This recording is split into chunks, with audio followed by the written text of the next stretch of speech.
ओं नमो भगवते वासुदेवाय। राजोवाच ब्रह्मणा चोदितो ब्रह्मन् गुणाख्याने गुणस्य च यस्मै यथा प्राह नारदो देवदर्शनः एतद्वेदितुमिच्छामि तत्त्वं वेदविदां वर हरेरद्भुतवीर्यस्य कथालोकसुमङ्गलाः कथयस्व महाभाग यथाहमखिलात्मनि कृष्णे निवेश्य निस्सङ्गं मनस्त्यक्ष्ये कलेवरम् शृण्वतः श्रद्धया नित्यं गृणतश्च स्वचेष्टितम्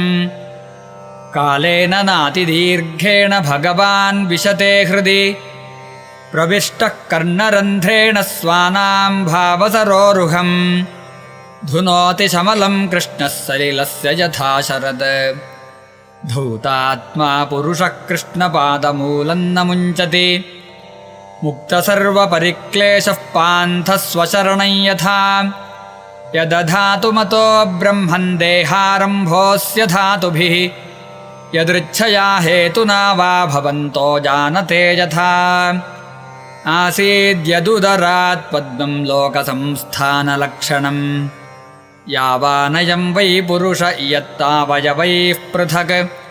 तावानसाविति प्रोक्तः संस्थावयववानिव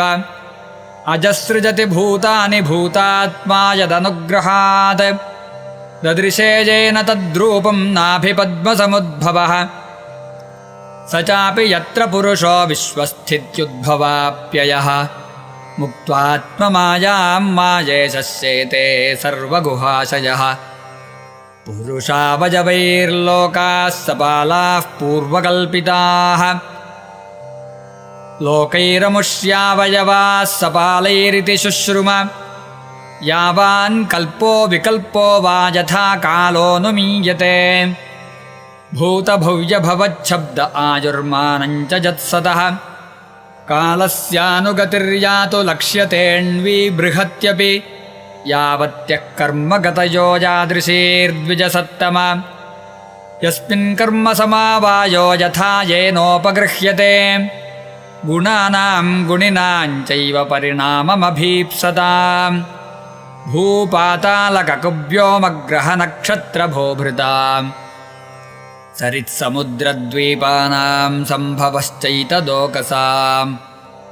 प्रमाणमण्डकोशस्य बाह्याभ्यन्तरभेदतः महताञ्चानुचरितं वर्णाश्रमविनिश्चयः युगानि युगमानञ्च धर्मो यश्च युगे युगे अवतारानुचरितं यदाश्चर्यतमं हरेः नृणां साधारणो धर्मः सविशेषश्च यादृशः श्रेणीनां राजर्षीणां च धर्मः कृच्छ्रेषु जीवताम् तत्त्वानां परिसङ्ख्यानं लक्षणं हेतुलक्षणं पुरुषाराधनविधिर्योगस्याध्यात्मिकस्य च योगेश्वरैश्वर्यगतिर्लिङ्गभङ्गस्तु योगिनां वेदोपवेदधर्माणामितिहासपुराणयोः सम्प्लवः सर्वभूतानां विक्रमः प्रतिसङ्क्रमः इष्टापूर्तस्य काम्यानां त्रिवर्गस्य च यो विधिः यश्चानुशायिनां सर्गः पाखण्डस्य च सम्भवः आत्मनो बन्धमोक्षौ च व्यवस्थानं स्वरूपतः यथात्मतन्त्रो भगवान् विक्रीडत्यात्ममायया विसृज्य वा यथा मायामुदास्ते साक्षिवद्विभुः सर्वमेतच्च भगवन् पृच्छते मेनु पूर्वशः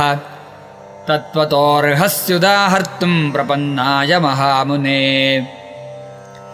अत्र प्रमाणं हि भवान् परमेष्ठी यथात्मभूः परे चेहानुतिष्ठन्ति पूर्वेषां पूर्वजैः कृतम् न मे सवः परायन्ति ब्रह्मन्ननशनादमे पिबतोऽच्युतपीयूषमन्यत्र कुपिताद्विजात्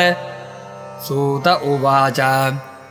स उपामन्त्रितो राज्ञा कथायामिति सत्पतेः